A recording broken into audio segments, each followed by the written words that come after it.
ubutumwa bwiza uko bwanditswe na Yohana igice ni icya ubutumwa bwiza uko bwanditswe na Yohana igice ni icya 3 turahera ku murongo wa mbere tugeze ku murongo wa 5. Reka dusome mu izina rya Yesu. Umutwe w'amagambo haranditse ngo ibya Nikodemu. Hariho umuntu wo mu bafarisayo witwaga Nikodemu, umutware wo mu Bayuda. Uwo yasanze Yesu nijoro aramubwira ati, mwigisha, tuzi yuko uri umwigisha wavuye ku Mana, kuko ari ntawubasha gukora ibimenyetso uyu ukora keretse Imana iri kumwe nawe. Yesu aramusubiza ati, ni ukuri ndakubwira yuko umuntu utabyawe ubwa kabiri atabasha kubona ubwami bw'Imana. Nikodemu aramubaza ati, mbese umuntu yabasha ate kubyarwa akuze? Yakongera agasubira mu nda ya nyina akabyarwa? Yesu aramusubiza ati, ni ukuri ndakubwira yuko umuntu utabyawe n'amazi n'umwuka atabasha kwinjira ubwami bw'Imana. Twakira ijambo ry'Imana. Yesu ashimwe. Tugiye kumva ijambo ry'Imana nk'uko bidusomeye muri Yohana ibice 3 duhere ku murongo wa mbere kugeza ku wa 5. Nk'uko bahasomye ni amagambo make, kandi amagambo badusomeye ajyanye na Nikodemu ni amagambo musanzwe muzi, ariko ijambo ry'Imana buri gihe riza ari rishyashya. Nubwo waba usanzwe hasoma, hari naho twafashe mu mutwe henshi, ariko iyo Imana ivuze wumva uburyo bushyashya Imana ijemo ihishura ijambo ryayo. Aya magambo ni amagambo nasomye numva ngiye mbereye mashyashya, nawe ndifuza ko yakubera mashyashya. Uyu mugabo Nikodemu yari umugabo ukomeye, yari mu bantu 70 bagize inama nkuru y'Abisirayeli, yari mu bantu b'abayobozi, abantu bizi by'amategeko, bizi ibintu by'Imana. Yari umuntu ukomeye. Nk'uko tugiye gusoma aya magambo cyangwa se kuyumva, mugiye kubona impamvu ijambo ry'Imana ry'uyu munsi ari ijambo rifite ibanga rigiye kuguhishurira uyu munsi. Nikodemu yari mu bantu bakomeye 70 b'abayobozi, kandi muri we hazamwo igitekerezo cy'uko yajya kuvugana na Yesu, kuko Yesu nawe abo bantu nubwo bari abanyabwenge bumvise ko hari undi witwa umwigisha witwa Yesu utabarirwa muri abo bantu 70 b'abayobozi, ariko nawe abantu bakamwita umwigisha, abantu bakavuga ko ari umuhanga, kandi bakavuga ko yavuye mu ijuru, ko ari umwana w'Imana. Ibyo bintu byateye amatsiko Nikodemu, ariko akibaza akavuga ati, uyu muntu ko umuntu adasanzwe, nanjye nkaba nkomeye, ndi mu bantu bakomeye hano muri iki gihugu, kandi nkaba nshaka kumwumva, ndabigenza gute? Nanjye ndi umwigisha, bavuga ko ari umwigisha, ariko nanjye ndi umwigisha. Bavuga ko ari umuntu uzi ubwenge, nanjye nzi ubwenge. Kandi bavuga ko ari umuntu wubashwe, kandi nanjye ndubashwe, ndi umunyacyubahiro. Kandi nincomoka muri aba bantu 70 b'abayobozi dufatanije umurimo bagenzi banjye, nkajya kubonana nawe bikamenyekana, bizaba ari ikibazo kuri jye, bizaba bintesheje agaciro, kuko kugira ngo mve mu bandi banyacyubahiro naba nsa nko basebeje, kuko ubundi turi abantu twubashwe mu gihugu, twubashwe cyane, naba nkoze ikintu kitabaho. Ibyo bintu bibyigana mu mutima wa Nikodemu, ariko bimwanga mu nda, aravuga atoya, ko bimeze kose ngomba kubonana n'uyu muntu bita Yesu. tukabonana tukavugana, nkamuganiriza nk'umuntu w'umunyabwenge, nanjye nawe nkumva ibyambwira ngo bakora umunyabwenge, nkamenya ikintu cyihishe muri we gituma abantu barushaho kumuvuga no gushaka kumwumva.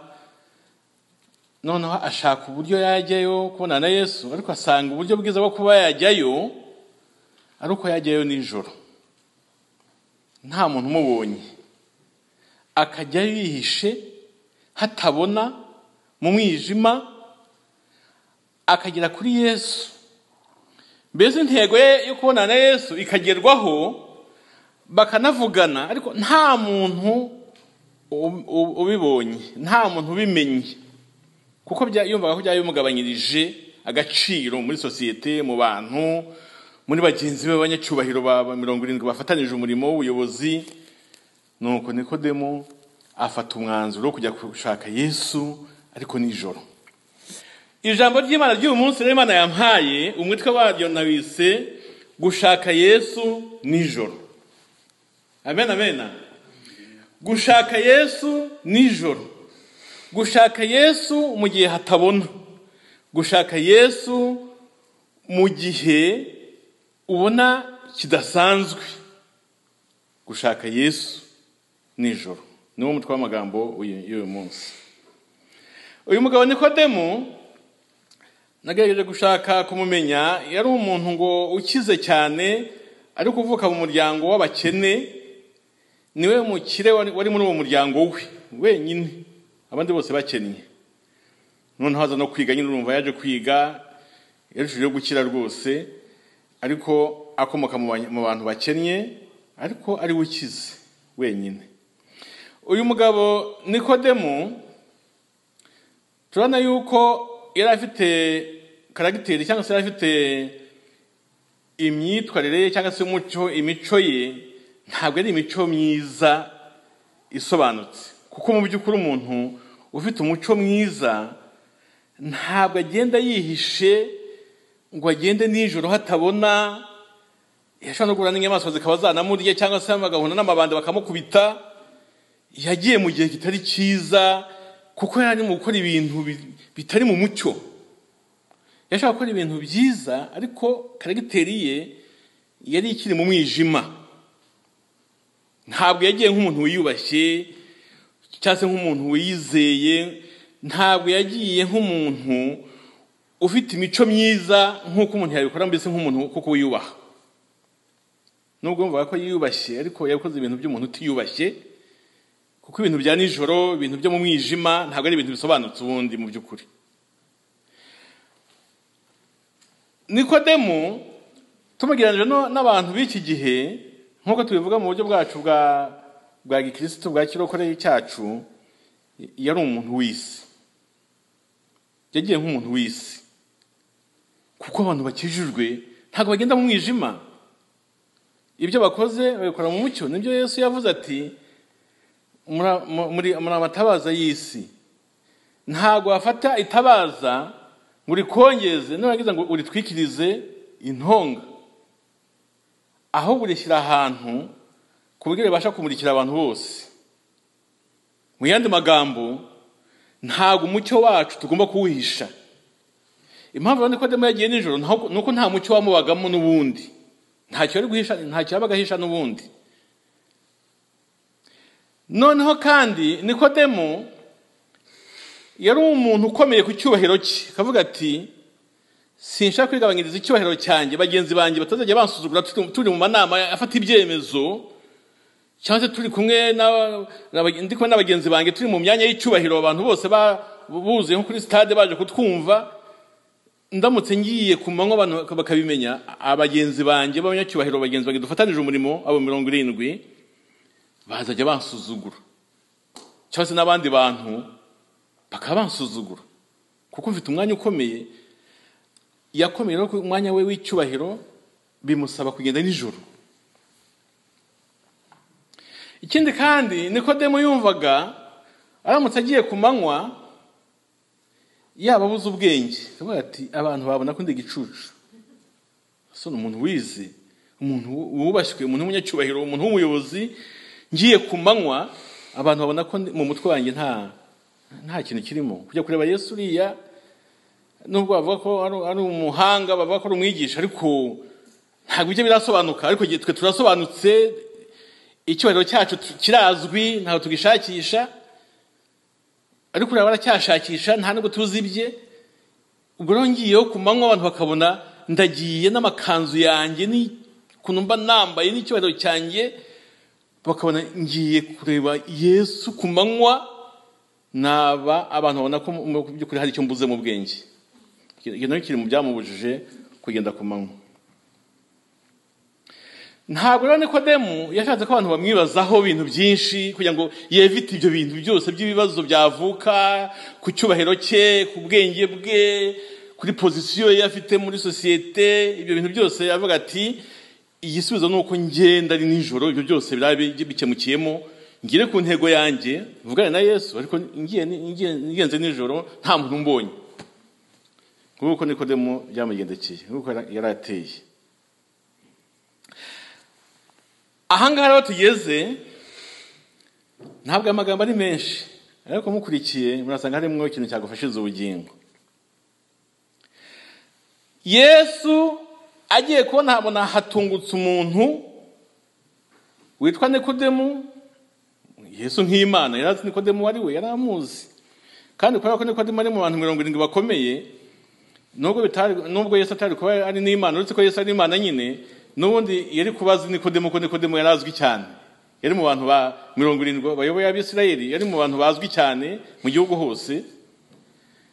Yesu agiye kubona Nikodemu aratungutse nijoro, arakomanze nijoro hatabona. Ikintu cyantanganye nsoma aya magambo ni ukuntu Yesu atamwirukanye bitewe nuko aje nijoro. Muzabe no ku manywa kujya kureba umuntu w'umutegetsi w'umuyobozi, nubwo ari ku manywa, udafite appointment, udafite tarasabye rendezvous, kugira ngo ushobora no kutakirwa rwose kandi ugenda ku manywa. Noneho kugenda nijoro ugiye kureba umunyacyubahiro uruta abandi bose mu ijuru no mu isi, ukagenda nijoro usa nkaho mu by'ukuri usa nkaho umusuzuguye, ni ukuvuga ngo hatagira umuntu mbona mvugana nawe. Mbese mu yandi magambo Nikodemu yumvaga asa nk'unenye Yesu, avuga ati hatagira umuntu mbona, agiye nijoro. Ariko Yesu ntabwo yamwirukanye ngo amubwire ati uje nijoro. Wagomba kuba waje ku manywa.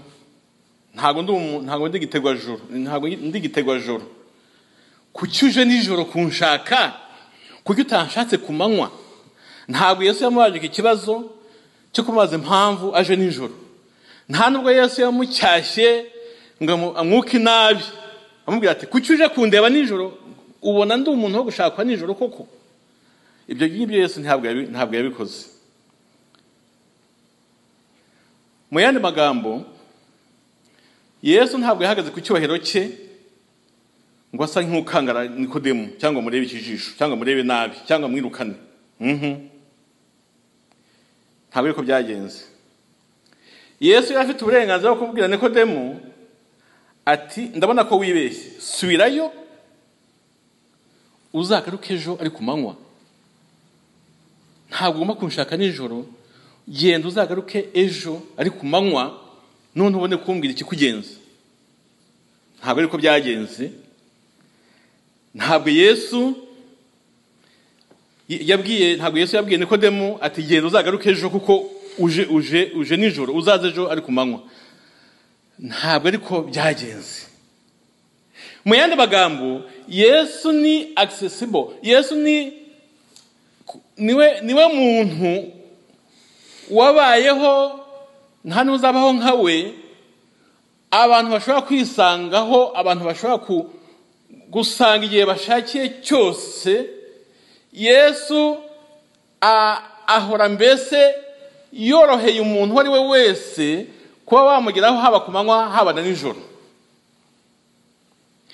Yesu, umuntu wese afite uburenganzira bwo kumushaka kumushakisha no kumushaka igihe icyo ari cyo cyose.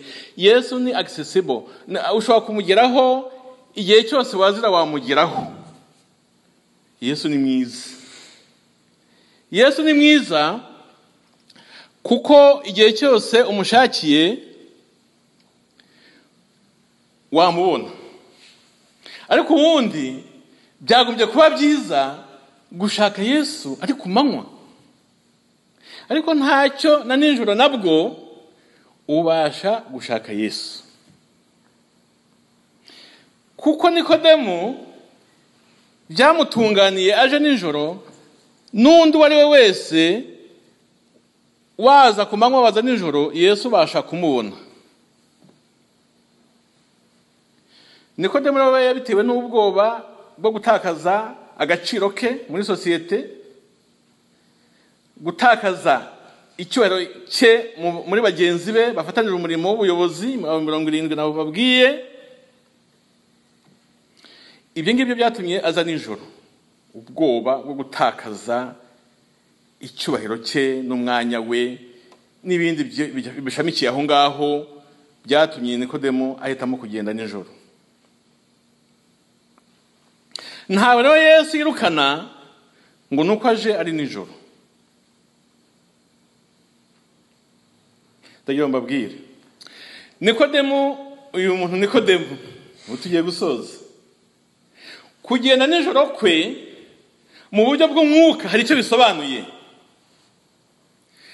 Kugenda nijoro kwa Nikodemu, inyuma abantu uko tubyumva ubu cyangwa se nk'uko abantu bashoboye kubimenya, babonye Nikodemu agenda nijoro, cyangwa se bumvise Nikodemu yagiye nijoro gushaka Yesu. Ariko mu by'ukuri kugenda kwa Nikodemu nijoro bihisha ikindi kintu mu buryo bw'umwuka. Mu yandi magambo, ntabwo ikibazo ari ijoro Nikodemu yagendagamo icyo gihe, ahubwo ikibazo ni ijoro ryo mu buryo bw'umwuka Nikodemu yagendanaga. Nikodemu yarahagaze nabi mu buryo bw'umwuka, nubwo yari umuyobozi mu bintu by'idini, yari umunyedini, azi ibintu byinshi bijyanye n'Imana, azi ibintu by'amategeko, yari azi ibintu nk'ibyo ngibyo byo mu idini. Ariko mu buryo bw'umwuka Nikodemu yari mu mwijima, cyangwa se ubugingo bwe bwari mu mwijima. Mu yandi magambo, Nikodemu aserukiye umuntu umutima we uri mu mwijima, cyangwa se udahagaze neza, cyangwa se Nikodemu mbese ahagarariye umuntu uwo ari we wese wajya gushaka Yesu mu bugingo bwe hari mu mwijima, hari mu icuraburindi, cyangwa se mu bugingo bwe nta mucyo ubonekamo, cyangwa se mu bugingo bwe ibintu bitameze neza. Mu yandi magambo, Nikodemu ahangaha tumwumve nk'umuntu wari we wese wakumva ko muri we nta mucyo uri kumurikamo, akaba akeneye kuva mu mwijima akajya mu mucyo. Yesu ashimwe. Mu yandi magambo, Nikodemu ntabwo ikibazo cyari umwijima yagendagamo, ahubwo ikibazo ni umwijima wari muri we. Cyangwa se mu yandi magambo, umuntu wese udahagaze neza imbere y'Imana, umuntu wese ubugingo bwe budahagaze neza imbere y'Imana, nta atandukanye na Nikodemu mu buryo bw'umwuka. Ikibazo wose umwijima wo hanze, ikibazo n'umwijima w'imbere mu mutima. Yesu ashimwe. Abantu benshi hari n'abagenda ku manywa bajya mu nsengero, ariko mu buryo bw'umwuka bari kugenda nijoro. Ariko ntacyo bitwaye, bari kujya hehe? Bari kujya gushaka Yesu. Ntacyo bitwaye rero wagenda mu mucyo hanze izuba ricanye, wagenda nijoro, icyangombwa nuko muri wowe umwijima uvamo hakinjiramo umucyo wa Yesu. Yesu ashimwe. Ndashaka tuziga kuri Nikodemu, ntabwo ndi busobanurire byinshi kuri Nikodemu, ntabwo navuze byinshi bikurikiyeho ko tuzagira umwanya wo gukomeza kubyiga kuri Nikodemu. Ndashaka umuntu witwa Nikodemu tugerageza kumumenya. Ndashaka tuzamenya Nikodemu uko Imana izaduhishurira kose, tukamenya Nikodemu uwo ari we. Ikibazo cya Nikodemu si umwijima yagendagamo nijoro ajya kureba Yesu, ahubwo ikibazo cya Nikodemu ni umwijima wamubagamo kuko yari ataramenya Yesu. Ari nayo mpamvu rero yageze kuri Yesu atangira kubaza ibibazo. Yesu amukubise amuhishuriye gatoya ko nta muntu ubasha kubona ubwami bw'Imana atabyawe ubwa kabiri.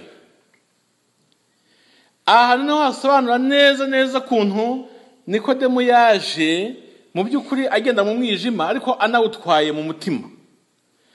Yesu aramubwira ati, nubwo uri umunyedini ukaba wigisha iby'idini, wigisha iby'amategeko, wigisha ukaba uri umuntu abantu bazi ko uzi ibintu by'Imana, icyo ngicyo si cy'ingenzi, ahubwo darugize amahirwe uhuye nanjye Yesu, ndagira ngo nkumenere ibanga nuko ugomba kubyaga ubwa kabiri kugira ngo uzabashe kubona ubwami bw'Imana. Mu yandi magambo,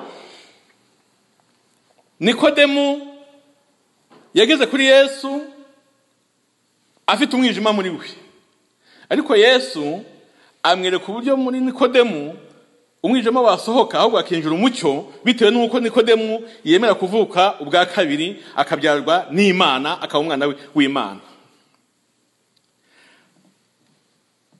Uyu munsi rero ndagira nkubwire inkuru nziza. Yesu, igisubizo Yesu yahaye Nikodemu, akagiha Nikodemu waje nijoro, ni nacyo gisubizo Yesu aha umuntu waza kumushaka ari ku manywa. Mu yandi magambo, utabyawe ubwa kabiri ntubasha kubona ubwami bw'Imana. Niryo jambo Yesu yabwiye Nikodemu waje amushaka nijoro, ni naryo jambo Yesu abwira uwaza amushaka ari ku manywa. Mu yandi magambo, kuri Yesu igisubizo aho umuntu waje nijoro n'igisubizo aho umuntu waje ku manywa ni kimwe. Amen. Ni kimwe. Yesu yigeze kwigisha ahantu hamwe avuga ati ngo ari umuntu wakoresheje abakozi, bamwe batangira mu gitondo barahinga bategereje kuza guhembwa, abandi ngo baza mu masaha 10, saa 11, isaha yo gutaha igiye kugera nabo barahinga. Noneho umukoresha ngo atanga igihembo kimwe ku batangiye bahinga mu gitondo, igihembo kiba kimwe no kubaje mu masaha 10, saa 11. Noneho abaje mu gitondo babatese, kuki uduhembye kimwe kandi twatangiye guhinga mu gitondo, aho nuko bahaye nk'ayo uduhaye kandi baje isaha yo gutaha igeze. Uwo mukoresha arababwira ati, icyo mufasi si umushahara wanyu twasezeranye ko ngomba kubaha, ntimubonye se? Bati turawubonye.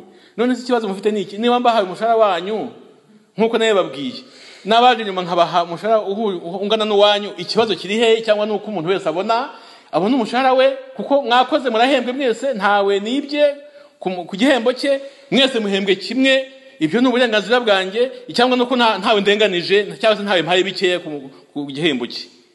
Mu yandi magambo, ahangaha nako kuri Nikodemu naho ni ukuvuga ngo igisubizo Yesu cyangwa se ijambo Yesu yabwiye Nikodemu ry'uko umuntu agomba kubyaga ubwa kabiri kugira ngo abone ubwami bw'Imana, akabibwira Nikodemu waje nijoro, ni naryo jambo akubwira uyu munsi, ni naryo jambo abwira abaza ku manywa. Ari abaza nijoro ari n'abaza ku manywa, bose bahabwa ijambo rimwe. Iyo ugeze kuri Yesu avuga ijambo rimwe ku baza ku manywa n'abaza nijoro. Abaza nijoro ni babandi bafite imitima itentebutse, bari mu ntege nkeya, cyangwa se abasubiye inyuma, cyangwa se abari mu byaha, cyangwa se abantu batarakizwa. Abo ngabo twavuga ko ari abantu baje nijoro. Ariko ntacyo bitwaye waza nijoro waza ku manywa, icyangwa nuko ijambo ry'Imana mwese riza ari kimwe, ritavuga ngo yaje nijoro yaje ku manywa. Tugiye gusoza ijambo ry'Imana ry'uyu munsi tubabwira ngo Yesu ateze amaboko mu mutima wawe, haba harimo umwijima, uterwa n'ibyaha cyangwa se utarakizwa, cyangwa se umutima wawe wumva hameze neza, icyangwa nuko Yesu ababwira mwese ko akeneye ko mumwegera kandi buri wese agahabwa ibyo akeneye. Amen, amen. Yesu rero afite ijambo ry'ihumure. Ntacyo bitwaye niba waje nijoro, ushobora kuza nijoro, ushobora kuza usitara mu nzira birumvikana, ushobora kuza ukwepa inyamaswa zishaka kukurya n'iki, ariko icyangwa ugeze kuri Yesu, ugeze kuri Yesu akubwira ijambo ryiza kuko aguha igisubizo wari ukeneye. Yesu ashimwe. Tujye gusenga Imana. Ndagira ngo umuntu wese yisuzume, urebe umutima wawe niba nta kantu k'umwijima karangwamo. Niba wumva ari umucyo, ushima Imana. Ariko niba wumva hari akantu kakijima gashobora kuba kari mu nguni y'umutima wawe, wahaguruke dusenga Imana. Niba kandi wumva ari n'umwijima mwinshi, nabwo haguruke dusenga Imana kugira ngo nyine Yesu, kuko twese tuze gutaha dushubijwe. Amen, amen. Ngiye gusenga Imana. Haguruka niba wumva hari ikeneye ko Yesu atunganya mu bugingo bwawe. Yesu ashaka kwirukana umwijima, nubwo ushobora kuba ari umwijima mutoya, ushobora kuba umwijima munini, ibyo ntacyo bivuze. Yesu wayishyize mu mucyo ucanye, byose birasohoka. Imana yaho umugisha mwese ko muhaguruka tujye gusenga Imana. Uyu ni umunsi mwiza. Ni umunsi mwiza. Ni umunsi wo kugira ngo mu mitima yacu haboneke umucyo, umwijima usohoke. Kaba kijima gatangiye kwihembera gato gato kagenda kasohoke mu izina rya Yesu. Wa umwijima mwinshi usohoke mu izina rya Yesu. Turashaka ko hinjira umucyo wa Yesu. Amen, amen. Mwami Yesu, turugushimira ijambo ryawe. Nikodemu yaje gushaka, yaje nijoro ariko yarashubijwe. Mwami wacu, kandi n'ukuri ukugezeho yaza nijoro, yaza ari ku manywa, utanga igisubizo cyiza kandi gifasha ubugingo bwe. Wamubwiye ibanga, umubwira ko mu by'ukuri umuntu agomba kuvuka ubwa kabiri kugira ngo abone agakiza k'Imana, kugira ngo abe umwana w'Imana, kugira ngo azabone ubwami bw'Imana. Iri jambo rero rije uyu munsi ni ijambo twese yuko umuntu ashobora kuba afite muri we, ashobora kuza mu rusengero ari ku manywa ariko umutima we harimo akijima. Ibyo bikaba bigira ngo nuko Nikodemu nawe yaje ari nijoro. Ikibazo ntabwo ari umwijima Nikodemu yajemo, ahubwo ikibazo umwijima yagendanaga mu mutima we. Ariko akugezeho umucyo wawe waramurasiye, umucyo wawe umwinjiramo, Nikodemu yaje guhinduka umwana w'Imana. Sabira ubwoko bwawe abumva ijambo ry'Imana uyu mwanya bose. Mwami Yesu, ndasabye kugira ngo umwijima wari mu mitima yabo usohoke, aho guhinjira umucyo wawe Yesu. Byamaje mu izina rya Yesu. Amen. Imana ibahe imigisha.